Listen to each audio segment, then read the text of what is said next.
San Sebastian Lady Stags at San Beda Lady Red Spikers handa na sa opening ng NCAA Season 99 Volleyball Tournament sa linggo. Sundan sa ulat ni CJ Turida.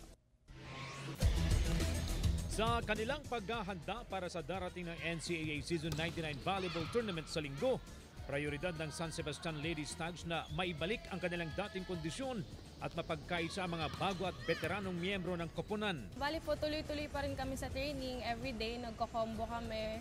Focus kami sa offense and defense and we do extra loads like plyo, weights, ganyan, para ma-maintain yung strength namin. Para sa San Beda Lady Red Spikers naman, maliban sa mga bagong player, may bago rin silang head coach. Pagpasok ko medyo na bago lahat ang sistema. Hinigpitan natin sila when it comes to training, when it comes to yung mga gala-gala. So medyo nabawasan lahat yon. So naging seryoso lahat yung mga ginawa namin training.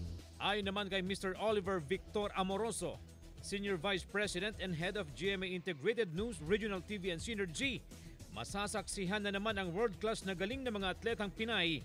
Taglay ang hindi mapapantayang katapangan at determinasyon bilang manlalaro. Kaunting tulog na lang, bakbakan na sa volleyball court.